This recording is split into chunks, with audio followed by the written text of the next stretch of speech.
Está começando mais um Entre Chaves, o seu podcast de desenvolvimento de software. E hoje a gente vai falar sobre wearables e as tendências dessa tecnologia. E para começar, né, estamos aqui com o Luiz Reis, primeira vez como host aqui, né, na nossa temporada especial aqui no Entre Chaves. Seja bem-vindo, Luiz. Muito obrigado, bom estar aqui de novo, dessa vez como host. Eu já fiz de tudo um pouco aqui dentro, gerente técnico, arquiteto de soluções. Hoje em dia eu estou como líder técnico, principalmente na frente de projetos internacionais aqui dentro. Espero poder trazer um pouquinho dessa experiência, um pouquinho dessa bagagem para colaborar aqui no Entre Chaves, com nossos convidados, com os temas diversos que a gente vai trazer aqui. Então, para falar sobre esse tema de wearables, a gente está aqui com a Ana, que também já veio aqui no Entre Chaves algumas vezes, né, Ana? Já vim, é a minha terceira vez, acho que eu posso pedir música. Pode pedir música no Fantástico. Olá novamente a todos, estou como liderança técnica aqui na DTI, na área de Android, então mobile aí seguindo na minha vida nos últimos tempos, e é um prazer estar aqui novamente. Isso aí, Ana, obrigada. E também com o Guilherme. Prazer, pessoal, sou o Guilherme aqui, faço parte da DTI como QA, e é isso, minha primeira vez aqui no Entre Chaves. Agradeço muito aí a oportunidade e prazer a todos. Muito bom, gente. Então, pra gente começar a falar sobre esse tema, né, eu acho que é legal a gente dar uma introduzida, só pra gente, né, colocar todo mundo na mesma página, que todo mundo entenda o termo, né, que é um termo em inglês, vamos falar. Quando vocês, né, ouvem falar sobre wearables, o que vocês pensam? O que é o wearable? Eu começo a lembrar um pouco da minha infância, porque quando eu era criança eu era apaixonada por relógios de todos os tipos, e quanto mais botões o relógio tivesse, mais interessante era pra mim. Então eu lembro muito de um dos primeiros relógios que a gente teve com calculadora. Então pra mim aquilo já era uma coisa incrível, você ter uma coisa com mais de uma utilidade. Então eu poderia olhar a hora, fazer um cálculo ali acessível de forma rápida. Então quando eu ouço a palavra wearable, essa é a primeira imagem que vem na minha cabeça. Porque hoje também a gente se remete muito a relógios. Então a gente tem smartwatches e eu acho que a tendência é tornar esse dispositivo cada vez menor. E aí a gente parte para outros tipos de modelo de wearables, né? De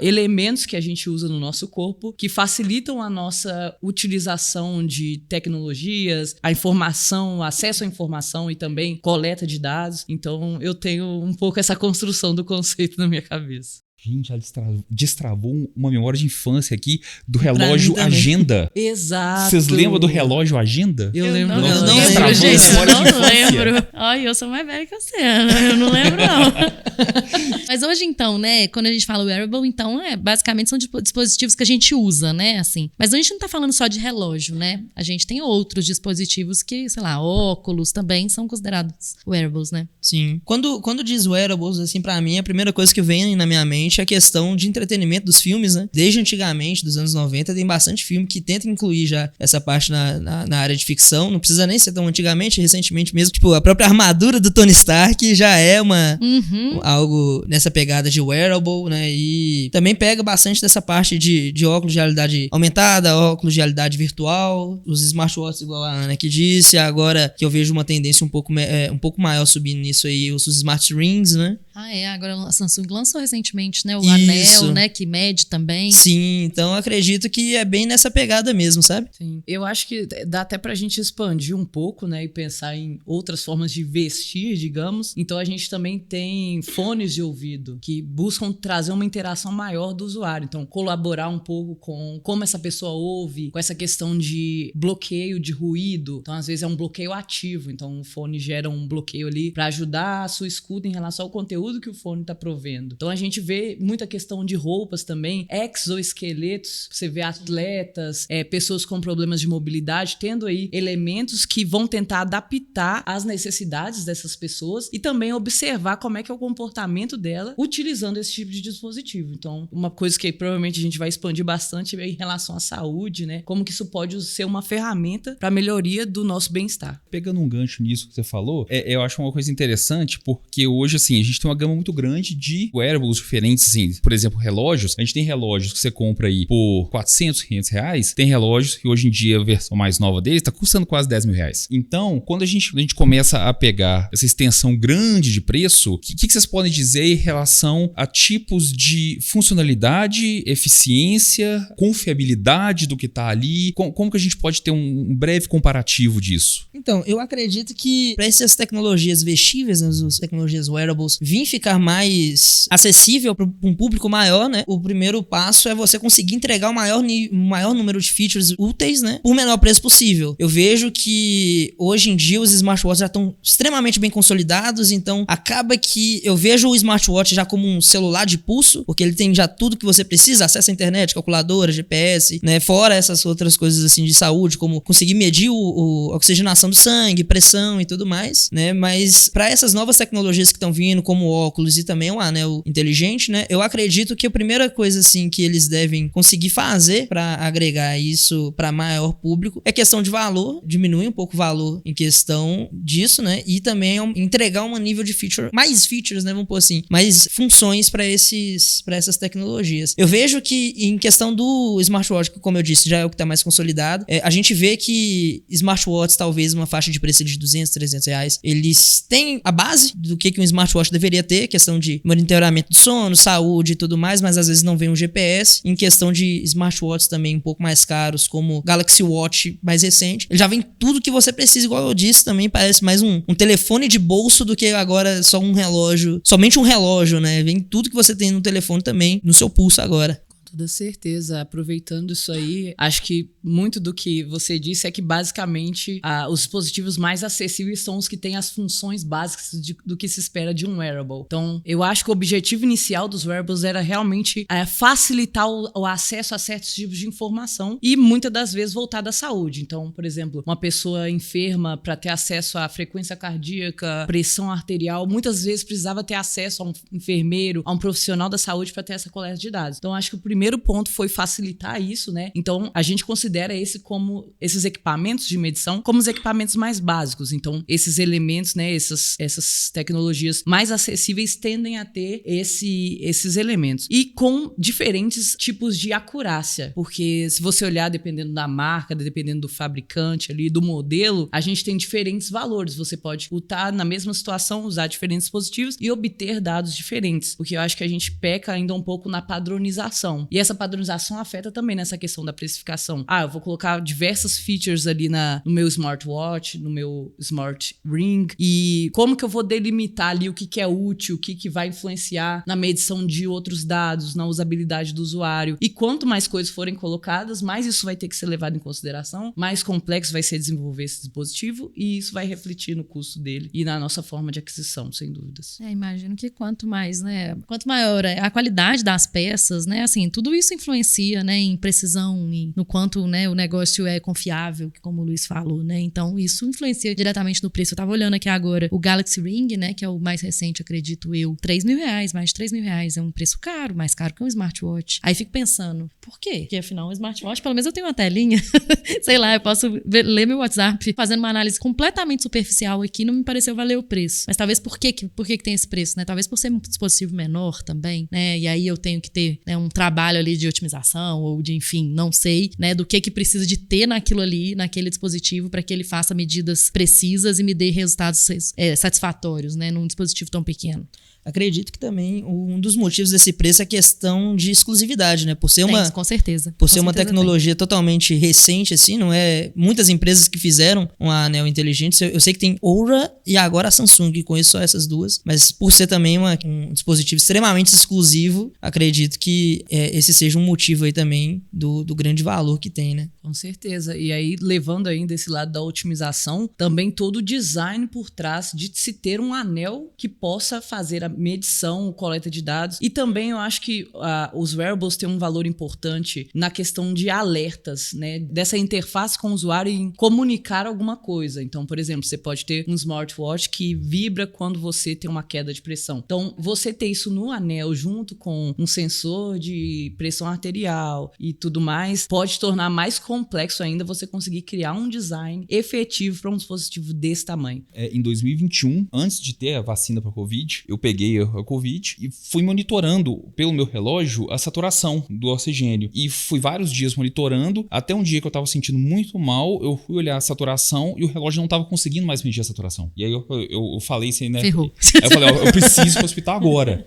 E eu cheguei no hospital, e do hospital, da triagem, eu já fui direto pra internação. Não, tava ruim mesmo, então. Tava ruim mesmo. Entendi. Tava com saturação de 86, então assim. Mas você vê, assim, a questão da aplicação prática do relógio pra saúde. Agora, existe algum movimento, existe alguma questão aqui no Brasil onde possa se ter esse monitoramento por terceiros? Vamos supor, eu tenho uma avó muito idosa e eu quero ter um monitoramento, eu compro pra ela esse anel, eu compro pra ela um relógio, só que muitas vezes eu não tenho como eu ficar monitorando aquilo ali. Já existe alguma plataforma, alguma empresa que eu cadastro? Não, vocês vão ficar monitorando. Se der algum alerta, alguma coisa, vocês chamam uma ambulância, vocês fazem alguma coisa desse tipo?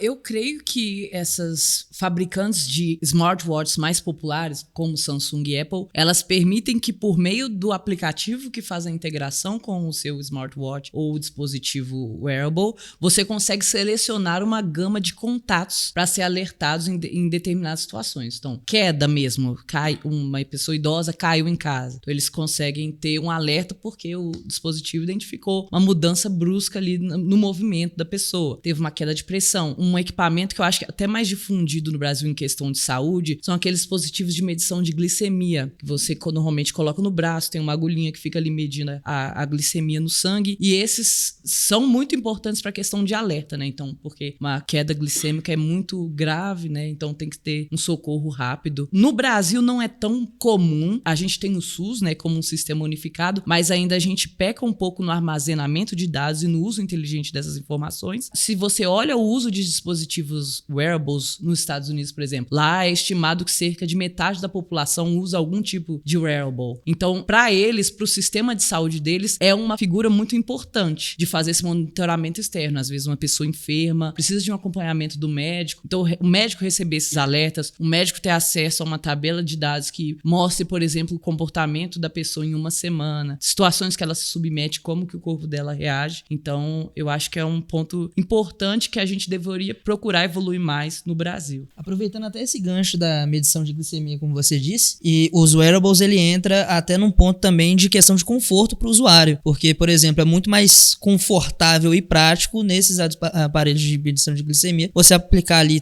somente uma vez, ele durar por volta ali de 2 semanas, e quando você quiser, você já conseguir ter ali a medição mais precisa, uma medição precisa da sua glicemia, do que ficar enfiando a agulha no dedo o tempo todo, furando a agulha para conseguir medir ali. Então, um outro ponto muito importante também desses dispositivos wearables é a questão de trazer o conforto para o usuário, tanto na área de saúde, área de entretenimento, o que for. Então, é um ponto extremamente importante essa parte de conforto. Melhora também a experiência do usuário, né?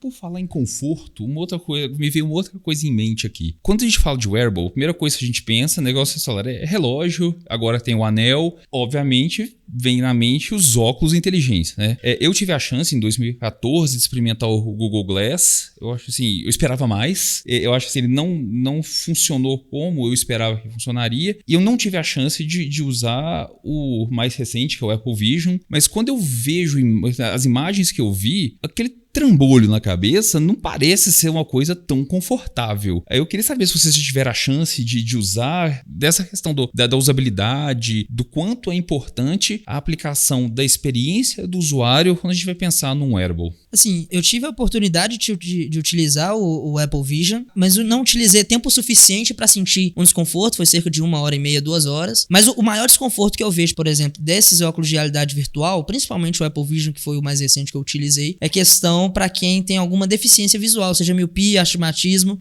A Apple, se eu não me engano, ela até vende, quando você compra o Apple Vision, ele te dá ali a lente para caso você tenha alguma dessas doenças, assim. Mas no meu caso, como eu utilizei de um amigo emprestado, ele não tem essa lente, né? Eu usei sem óculos, então, tipo assim, a minha experiência, por conta disso, ficou extremamente limitada. A forma como eu enxergo sem óculos era a forma como eu tava enxergando os ícones de realidade aumentada, né? Ponto importante, assim, que eu vejo, por essa 1h30, não senti nenhum desconforto na cabeça, mas o maior desconforto foi realmente essa parte da visão, né? E quando a gente fala de óculos, a gente pensa muito nesses outros conceitos, nas outras tecnologias que precisam estar envolvidas para isso acontecer. Por exemplo, a realidade virtual e a realidade aumentada. E quando a gente pensa na realidade aumentada e virtual, certas aplicações elas ainda estão em uma evolução. falta maturidade. Então, para você ter uma precisão e uma boa experiência da realidade virtual, esse equipamento ele precisa ter mais sensores, um maior processamento para ele conseguir realmente te dar a experiência esperada, né? Aí quando a gente olha a realidade virtual, por exemplo, para jogos, filmes, a gente já tem uma experiência bem melhor, que talvez a gente já tá mais evoluído nesse assunto e não precisa de tantos elementos no dispositivo para promover uma experiência mais exata. Você estava mencionando em relação à realidade aumentada, né, do fato de ter miopia, e eu também tive uma experiência utilizando um óculos de realidade aumentada, que justamente também teve todo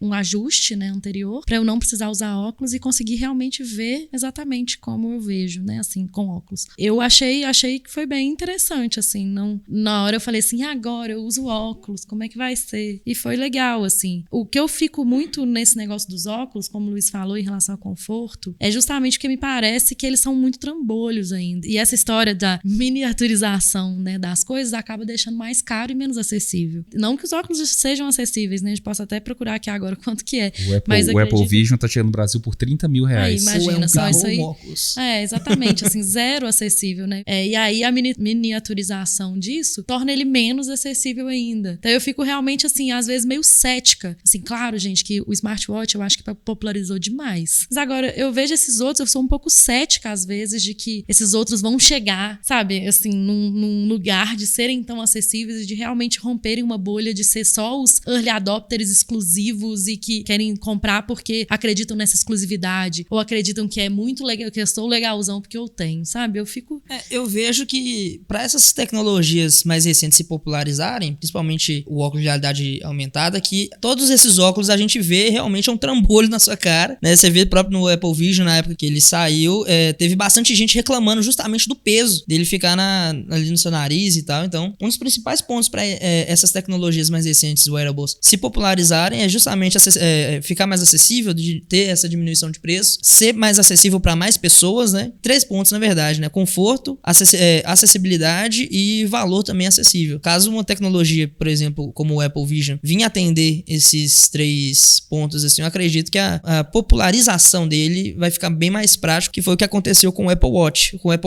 Com os smartwatch. Uma coisa que é interessante, isso que você falou, Fernando, da miniaturização, quando vocês estão citando antes a questão do preço do anel, a primeira coisa que veio na cabeça foi assim, pensa o tanto que teve que diminuir os sensores e pensa para colocar uma bateria ali dentro, e você nem pode considerar alguém que tem uma mão do tamanho da minha, né? Você tem que considerar quem tem a mão pequenininha, que vai ter um anel menor, que tem que caber aquilo tudo ali dentro, com a bateria, com todo o esquema de carregamento dessa bateria interno e tal. E aí, isso me leva até para uma próxima pergunta que eu queria fazer para vocês assim, eu li tem pouco tempo que a Neuralink fez o segundo implante, né, o pessoal do Elon Musk, né, que já tinha o primeiro, que foi feito mais tempo atrás, de um homem que tinha tido um acidente, que tava com problema na medula, fizeram até vídeos dele controlando o computador, o mouse e tal, tudo com a mente. Ele falava assim que no começo ele não conseguia fazer funcionar porque ele tentava imaginar o mouse andando e ele não conseguia. Aí ele começou a fazer como se fosse o impulso dele mexer com a mão, e aí o mouse começou a mexer. E aí, o que vocês acham, assim, aí realmente assim, aí é mais achismo, né? Vocês acham que é mais fácil tentar evoluir o implantável ou essa tecnologia que seria um wearable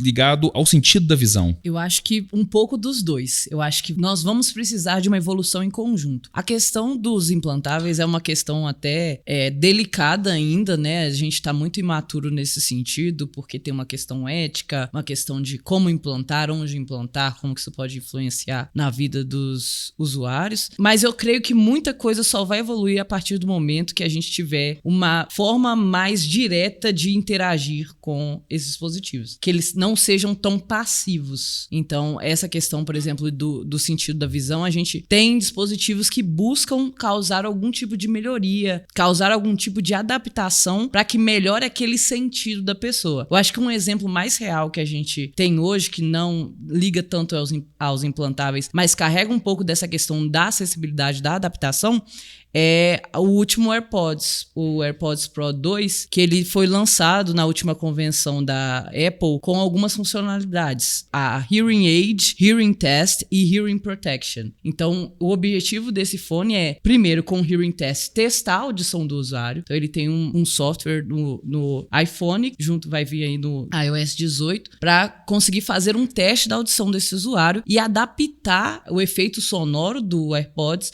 de acordo com as necessidades da audição daquele usuário. Então, às vezes, o usuário tem uma perda de audição de um lado ou tem alguma dificuldade. O interesse deles é fazer esse tipo de adaptação. E aí entra o Hearing Aid, que é justamente de ser aí esse suporte, né? Esse apoio para que a pessoa consiga ter uma melhor experiência de escuta. E vem até no Hearing Protection, que é para evitar danos externos. Por exemplo, trabalho numa obra, tem um equipamento muito barulhento aqui, para que ele não afete a minha audição. Às vezes eu tenho uma supressão de ruído ativa, que vai evitar os danos daquilo. Então, acho que a gente vai precisar ter um pouco da adaptação dos equipamentos, para que eles consigam acessar e ter uma coleta de dados de forma a se adaptar com as necessidades do usuário, mas que talvez por meio dos implantáveis, eles consigam ter uma ação ou uma influência mais direta dos nossos sentidos, para conseguir fazer essa complementação e a gente ter aí dispositivos mais assertivos e de maior acurácia. Sobre esses dois pontos aí, eu até vejo também que ambos eles estão evoluindo, mas, vamos dizer assim, inverso, né? Eu vejo que os dispositivos vestíveis, eles vieram primeiro para a parte de entretenimento, enquanto esses dispositivos de implante como o Neuralink, eles estão vindo mais pela parte da saúde. Eu vejo que as duas tecnologias, elas estão evoluindo em conjunto, só que meio que ao inverso. Esses dispositivos que você implanta, né, vir para a parte de entretenimento, vai demorar bastante tempo, acredito, porque, como a Ana falou, leva muito ponto de questão ética,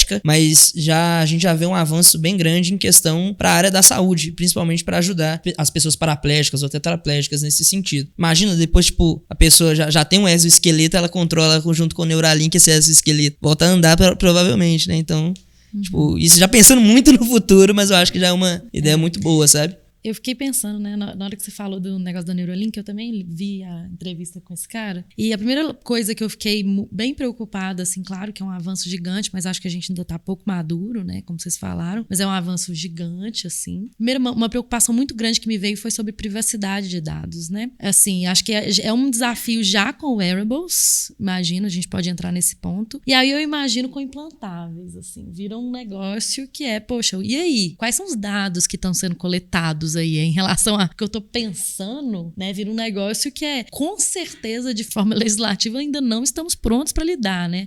Acredito que essas coisas, né, tanto os wearables que já produzem, já coletam muitos dados, né, o tempo inteiro, imaginam um dispositivo implantável. Então eu queria ouvir de vocês sobre esse tema, assim, o que vocês pensam um pouco? Eu vejo bastante do seguinte, tipo, hoje eu não sou da área de dados, mas já vi algumas pessoas comentando sobre coleta de metadados, né? Comportamento do usuário além do que ele está coletando. Quanto tempo ele passa em determinados vídeos. Acredito que essa parte dos implantes vai coletar esses dados de uma forma um pouco mais precisa, porque pode ter essa coleta assim, de todo e qualquer movimento que o cara pensar, talvez. O que ele pretender fazer, ele pode coletar ali. E eu vejo também, como a Ana disse mesmo, a gente não tem uma legislação totalmente firme para isso, porque a gente não tem nem padronização para alguns sensores, por exemplo, para o smartwatch. Vários smartwatches diferentes, com preços diferentes, têm acurácias diferentes, né? Padronização é um negócio muito, muito difícil, né? Sinceramente. Sim. Um negócio totalmente off-topic, mas sinceramente, nem as maquininhas lá pra você aproximar o cartão não são padronizadas. Sim. Acho que cada uma se aproxima do lado, outra aproxima em cima, outra aproxima atrás.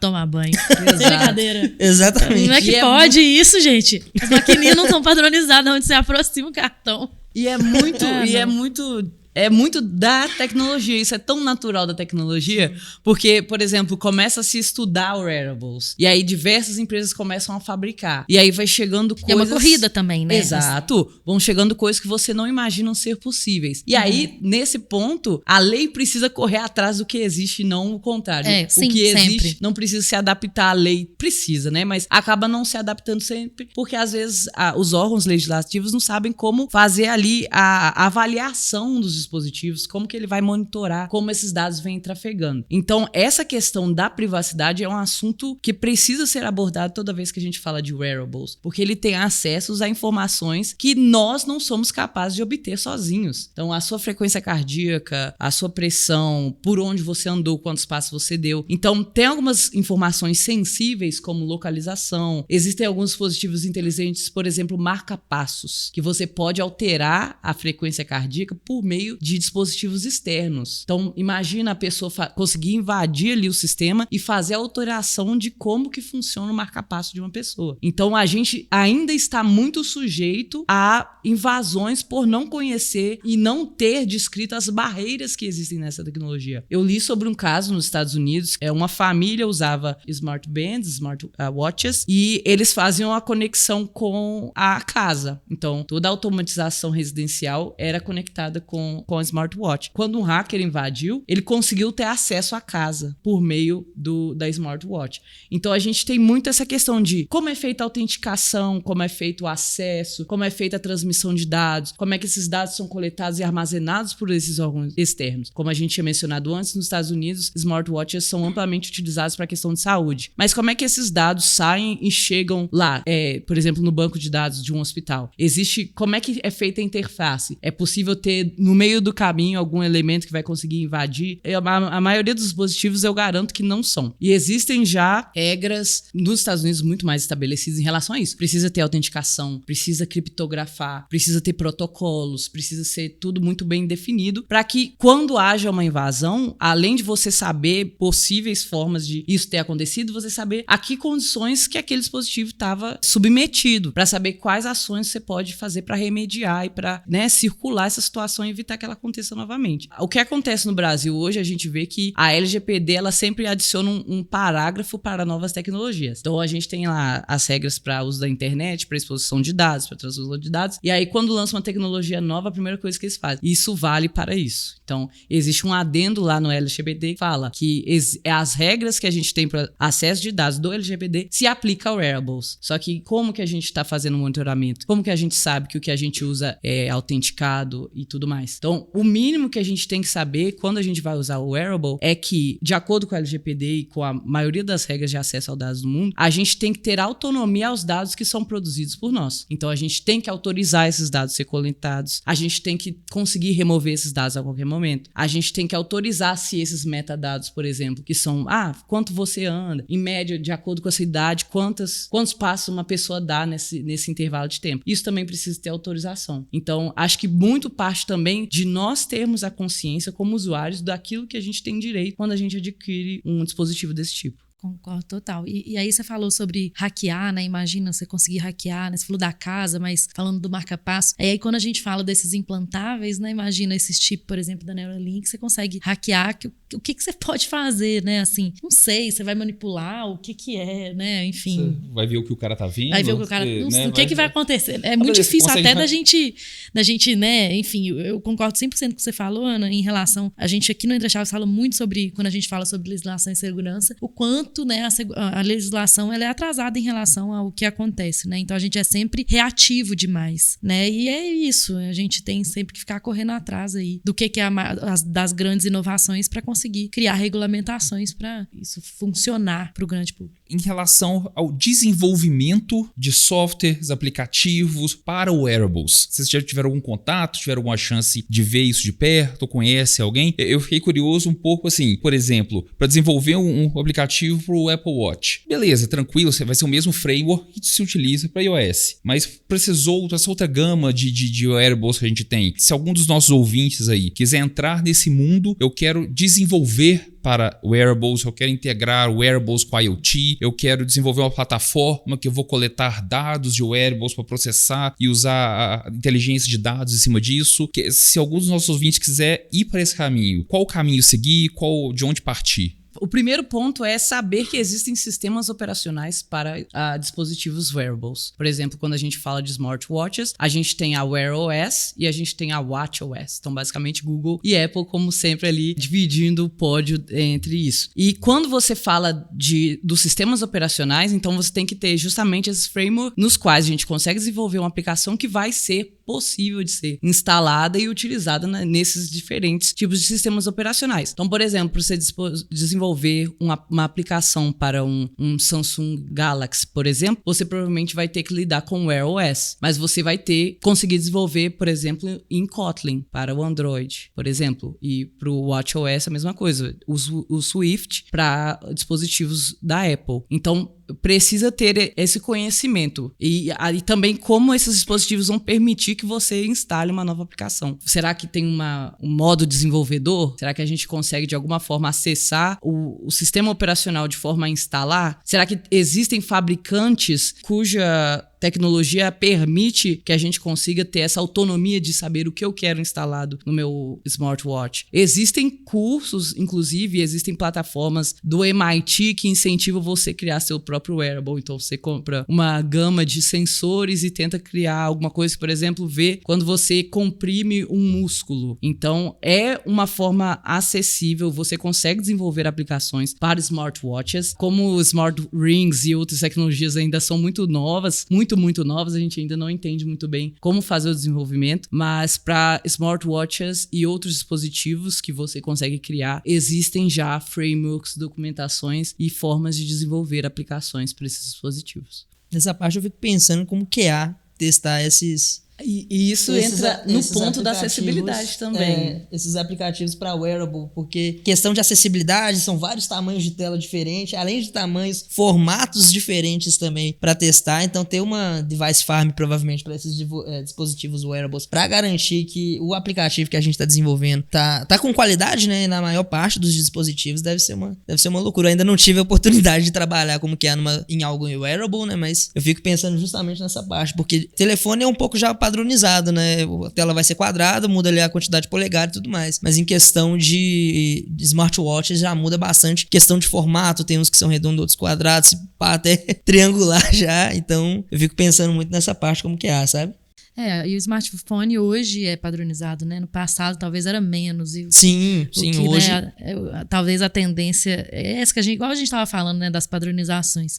Talvez a tendência vai sendo ser padronizado, né? Mas em algum momento, provavelmente também testar coisas mobile no passado também devia ser mais difícil do que é hoje, né? Sim. E só um adendo a essa questão do desenvolvimento, um ponto muito importante que eu esqueci de citar é o design dos dispositivos, né? O design dos dispositivos, o que eles têm como elementos, como sensores e como que o usuário vai interagir com eles. Então, quando a gente fala de interface de aplicações para wearables, a gente fala de redução do custo de uso. Então, tudo ao menor clique, ao menor toque deve funcionar bem. A gente usa muito haptic feedback, que é aquela vibração. Então, é muito importante ter esse design muito bem estabelecido na hora de desenvolver uma nova aplicação e um novo dispositivo para saber como você pode usar da melhor forma os recursos que você tem para trazer uma experiência muito fácil para o usuário. Porque não adianta ele ter que navegar muito, ele ter que interagir muito. A questão é a rapidez. Então, a gente tem às vezes muitos botões, às vezes a questão do movimento, às vezes a questão do arrasta, do toque e do haptic feedback, que também são elementos muito importantes para você saber como o usuário vai interagir ali com a sua tecnologia. Falando de né, do design do produto, experiência do usuário, eu me lembrei, eu tenho um fone da Sony, é da série WH, que é a série top da Sony, né? Que eu sou muito chato com fone e eu tenho muito problema com questão de barulho externo. Então, essa é uma série que ele tem um cancelamento de ruído ativo excepcional, ele tem um som excepcional. Ele é do tipo concha, né? Que pega e envolve o vídeo inteiro. Então, para otimizar o som dele, no aplicativo você instala no celular dele, ele tem análise da sua orelha. Você liga a câmera do celular, você vai tirando fotos e rodeando a sua orelha, ele pega aquele monte de foto da sua orelha e ele vai otimizar as vibrações internas dele ali, dentro da concha, de acordo com o formato da sua orelha. Você vê assim, é um fone. Não tem como a pessoa ficar pensando em tanto assim experiência do usuário com fone. Os caras pegam a imagem da sua orelha para otimizar o som que o fone tá jogando. Então, assim, ao nível de experiência do usuário que os caras estão pensando num wearable que é o mais antigo que existe, né? Que é o fone de ouvido. E isso que a Ana falou também acho que é bem importante, porque realmente, né, desenvolver para smartphone, por exemplo, é um negócio diferente de desenvolver para smartwatch, que vai ser diferente de desenvolver para um smart ring, que vai ser diferente. Sabe assim, cada um, a gente realmente tem estímulos diferentes mesmo, né? Não faz sentido, por exemplo, talvez no smartwatch, eu valorizar tanto a notificação quanto no smartphone. No smartwatch, talvez, como você falou, né, a vibração seja mais importante. O smart ring, não sei qual que é a forma dele se comunicar. Tem alguma? Vai se tremer, sei lá, apertar o dedo? Eu não sei, né? Nunca usei, nem conheço direito. Mas assim, é legal pensar nisso, que cada dispositivo que vai surgindo, vão surgindo novas formas ideais de comunicação com o usuário, né? E claro, os desenvolvedores têm que se adaptar a isso e desenvolver naquela forma, né?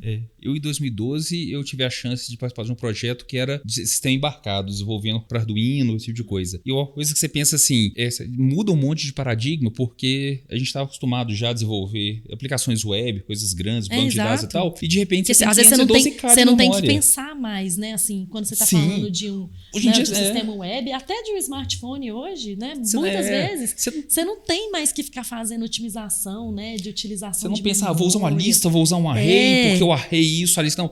Agora, quando você pensa no desenvolver pro Google Ring, por exemplo, o Galaxy Ring, eu falei assim, será que ele tem tanta memória e tanto processamento assim, a ponto de você não precisar preocupar com isso? Ou você vai fazer, agora eu tenho só 512K de memória, não dá pra ficar simplesmente instanciando tudo que eu quero e largar ali. Exatamente. Muda mesmo, né? O jeito de desenvolver, né? Sim. E agora, acabei de me tocar de uma coisa, de uma outra pergunta que vem na mente e deixei passar. Quando vocês citaram o caso da questão de privacidade de dados, questão de hackeamento, tem até um caso recente nos Estados Unidos, não sei se vocês viram, dos adolescentes que hackearam aqueles robôs de limpeza, uma marca de robô que tem até câmera. E aí tem caixinha de som e eles começaram a andar pela casa com o robô, proferindo ofensas contra os donos da casa. Então assim, e relacionado a isso, uma outra coisa que me veio à mente aqui é porque assim, eu comprei o Apple Vision. Eu fui lá, estou ok com questão de privacidade dele ou contrato de privacidade. Mas e as outras pessoas que estão no ambiente na hora que eu estou usando o Apple Vision? E se eu estou andando na rua e eu estou capturando imagem de um monte de gente que não quer a imagem delas capturada pelo Apple Vision? Como é que nós vamos tratar a privacidade de terceiros que estão sendo afetados pelos wearables e eles não querem ser afetados pelos wearables? Esse ponto de acesso à imagem de terceiros e acesso à imagem no geral é sempre um problema. Porque se a gente parar pra pensar, a gente está sujeito a isso com qualquer dispositivo. Você pode sair... exato. Você é um youtuber... Posso tirar uma foto aqui sua agora. Exato. Não, tudo bem, mas eu vou ver você tirando a foto. Eu acho que assim, poder. Se tiver aqui assim. Não, pode. Não, poder pode. Isso pode. Mas você concorda comigo que assim, se o cara tá andando com um óculos, tipo era o Google Glass ou que é o Apple Vision na rua, ele tá literalmente capturando tudo o tempo inteiro. E aí, eu supor, se eu tô aqui trabalhando, se eu tô sentado numa reunião dessa com vocês com o Apple Vision aqui, eu tô simplesmente capturando tudo que tá sendo falado, tudo assim, porque o celular, você pegou ele pra tirar uma foto e tal, beleza. Mas assim, diferente você tá com o celular aqui na mão e tô filmando aqui, tô apontando ele aqui, tô filmando todo mundo. É um pouco mais escancarado, né? É um pouco mais... Chega a ser mais invasivo. Agora, se eu tô com um Apple Vision no rosto, é a mesma coisa de eu estar com o celular ligado com a câmera aqui. Para efeito, é a mesma coisa. Só é uma coisa que, assim, como é que você faz? Você vai... Então, assim, daqui a pouco nós vamos colocar... nesse prédio, proibido a utilização de Apple Vision.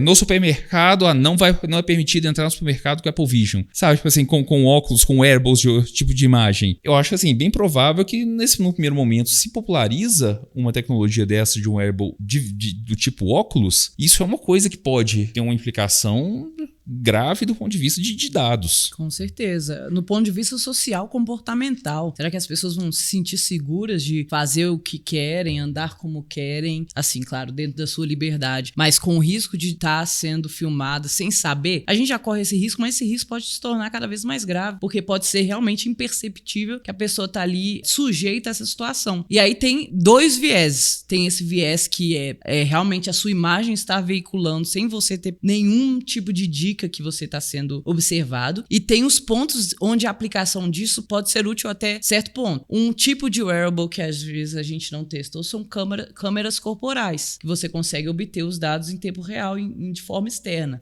Por exemplo, nos policiais. Qual que é a importância de ter os policiais usando esse tipo de wearables para segurança pública? Mas também qual é o risco disso nas mãos erradas, nas pessoas com objetivos errados? Então isso entra muito nessa questão da legislação, da ética, de como que isso vai ser usado, de vamos popularizar, vamos reduzir o preço e vai ser acessível para todo mundo. A gente vai perder o controle? Então esse é um assunto que precisa ser discutido toda vez que surge esse tipo de tecnologia, e a sociedade precisa estar consciente, como a gente já tinha mencionado, como usuários, saber o que eu estou sujeito ao passar, ao prover minhas informações para certos dispositivos, mas também realmente as pessoas ao meu redor. Pode ter pessoas que nunca vão estar conscientes que esse tipo de tecnologia tem esse tipo de poder. Como que elas vão ser defendidas? Como é que elas vão, em uma situação que elas estão extremamente expostas, como elas vão se defender? Elas vão ter direito, ou a pessoa que está usando tem um direito? E pensa assim, por exemplo, hoje a gente tem câmeras de segurança nas casas. Fico filmando a rua, tem que passar para sujeito. Exato. Só que aí, por exemplo, também. Acontece alguma coisa na rua, eles vão virar pra mim e falar assim: preciso das imagens da sua câmera de segurança. E aí, eles vão, por exemplo, você passa na rua na hora, eles veem que você tá com óculos. Você tem que dar, né, ou não? Como é que é? Você sabe? Tem que dar. Tem que dar, né? Quando é requisição jurídica, você tem que dar. Mas aí se tiver mandado. Tem que ter requisição. Mas isso é até um bom ponto, né? Você tá lá com óculos e aí a pessoa te manda. Você passa na rua e aí alguém identifica que você tá viu com esse óculos. Um assassinato. Viu? E aí, como óculos. é que vai ser? Vai chegar pra você com um mandato, vai falar assim: eu preciso das imagens do seu óculos. E aí tem tanto de doideira, né? Nesse caso é até um pouco mais complicado, porque, por exemplo, a câmera, quando a gente instala, o estabelecimento instala, já é no intuito de gravar aquilo. No caso, quando a gente compra, por exemplo, esse Apple Vision, a gente não tá com o intuito de gravar por onde a gente tá andando, as pessoas na rua, né? Então, tipo, essa questão de dado é um pouco mais, até bem diferente dessa parte de câmera, justamente por isso, né? E normalmente a câmera, quando você tem um aviso também, né? Exatamente. Que você está sendo filmado. O intuito da câmera já é, tipo assim, eu quero filmar essa parte. Já o Apple Vision, não, tipo, é voltado para a experiência do usuário e não necessariamente gravar as pessoas. Caso venha, tipo, nossa, a gente precisa ali das câmeras desse Apple Vision aqui, teria que ver com a Apple, porque nem o usuário normal teria, até onde eu utilizei, nem o usuário normal tem acesso a tudo que ele vê. Caso também tenha essa função de gravar. Como tem câmera, é bem provável que sim, né? Mesmo que seja ali oculta pro usuário não utilizar. Mas é bem diferente essa parte de câmeras de segurança para a parte do óculos de realidade virtual, né? Quando eu fiz a pergunta, nem tá falando no sentido de a pessoa tá andando por aí, porque eu acho assim, dificilmente ele vai ficar gravando e armazenando 24 horas por dia. Nem nesse sentido. Mas é mais o sentido da pessoa agir de má fé. Da pessoa, assim, eu estou entrando no lugar, eu intencionalmente estou gravando. E assim, eu intencionalmente estou olhando e gravando, e às vezes situações que a pessoa e outros nem sabem que estão sendo gravados, estão sendo gravados. Entendeu? Eu tô falando muito mais no sentido da má fé do usuário. Entendeu? Do wearable ali. Sim. E um outro ponto que a gente pode tirar dessa discussão é como que esses tipos de elementos vão afetar no nosso comportamento. Por exemplo, hoje a gente tem muito smartphone e a gente sabe que as pessoas ficam olhando muito para baixo, as pessoas perdem a atenção. E como é que vai ser uma pessoa com um óculos inteligente andando de carro? Como é que vai ser pessoas paradas na rua, olhando para o nada, mexendo com o indicador e o polegar para expandir alguma coisa, para clicar? Lá na Califórnia teve acidentes, não sei se vocês lembram, na época que lançou o Apple Vision, tiveram acidentes de pessoas andando na rua, tropeçar e cair, pessoa atravessar a rua sem olhar. Teve uma série de acidentes que foram ocorrendo por conta do início da utilização do Apple Vision. Por experiência própria, o Apple Vision ele tem, se eu não me engano, 2 câmeras aí embaixo aqui para ele conseguir te dar um pouco mais dessa noção de profundidade e também de distância das coisas, né? Então, tipo assim, ele dá um pouco essa sensação, mas não é 100%. Tanto que, tipo, caso você chegue com algo bem mais próximo de você, ou aquilo desaparece da sua visão, ou ele fica um pouco distorcido, com uma parte um pouco mais distante e outra parte mais próxima, né? Então, um problema recente aí desses Apple Vision é justamente essa questão. O povo ficou tão fissurado em utilizar, não vou utilizar, que às vezes está utilizando em ambientes onde talvez não foi projetado, como dirigir um carro, né? Acho que a Apple, na hora de desenvolver, não fala, não, a gente pode... O usuário, ele vai dirigir um carro com isso. Alguém com certeza pensou, mas não chegaram a ponto de investir dinheiro para proteger sobre talvez isso. Não acharam que seria a utilização principal. Alguém gritou assim, coloca no backlog, a gente resolve depois. Pode ser. Mas eu fiquei pensando quando vocês estavam falando, né, que a gente viu muitas nessas últimas, né, na mudança mesmo geracional, assim, em relação a como que as pessoas representam coisas, né, aquelas mesmo, tipo assim, como que você faz pra ligar? Aí um faz com o dedinho, né, vocês não estão vendo a gente porque a gente não tem vídeo, mas assim, um faz com o dedinho pra cima e pra baixo, igual, sei lá, hang loose, né? O outro já faz com a mão inteira. Então muda o jeito até de representar ações, né? Será que esses wearables vão chegar nesse ponto, né, igual o smartphone, que foi realmente uma revolução, assim, principalmente para a nova geração que nunca nem teve contato, às vezes com telefone fixo ou com outra forma de celular, né, que não essa. Será que os wearables também vão mudar, né, o jeito que a gente representa coisas? Isso talvez vamos chegar nisso. Né? Sim, isso entra bastante nesse quesito social. Caso isso venha a se proliferar mais e tenha mais pessoas utilizando a ponto que vai ser, tipo assim, senso comum ter esse tipo de tecnologia, acredito que vai chegar nesse ponto, né? E um ponto que eu quero trazer para a discussão muito interessante quando a gente fala de democratizar esses tipos de dispositivos é como que esses dispositivos vão interagir com diferentes tipos de pessoas, com diferentes cores de pele, com diferentes cores de íris, por exemplo. Será que esses dispositivos estão sendo desenvolvidos, testados e preparados para essas questões?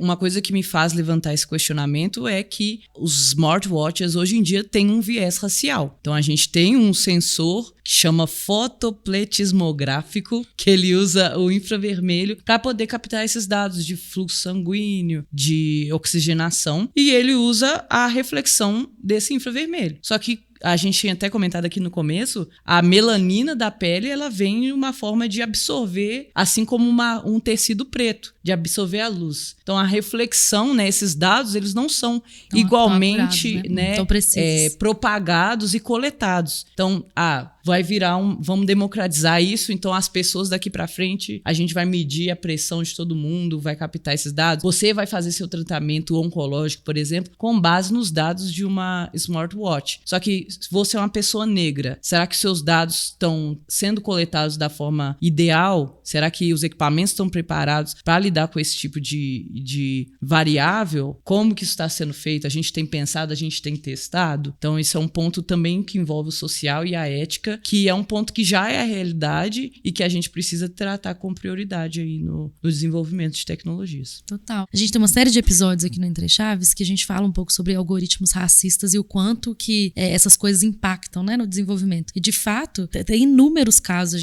nesse episódio são inúmeros casos citados de produtos que chegam nessa fase, assim, de expansão, globalização, auto-utilização, que parece que não foram testados, né, para pessoas negras, enfim, com pouquíssima diversidade mesmo em testes, né, e a gente vê isso na prática, e é doideira, né? Exatamente. O viés racial, ele não está único exclusivamente no software, ele vem de algum lugar. Sim, totalmente. Então, se um problema racial é uma questão enraizada na nossa sociedade, ela automaticamente vai se refletir em tudo que a gente toca. Então, tem que ser uma coisa sempre levada em consideração. Bom, gente, acho que a conversa foi muito massa, que a gente falou muito sobre expectativas de uso, nossos pontos de vista, demos muito exemplo aqui, né, de wearables, o futuro da tecnologia, o quanto ela vai ou não integrar no nosso dia a dia. E é isso, assim, gostei muito do papo e até a próxima, pessoal. Tchau, tchau. Tchau, tchau. Tchau. Até a próxima.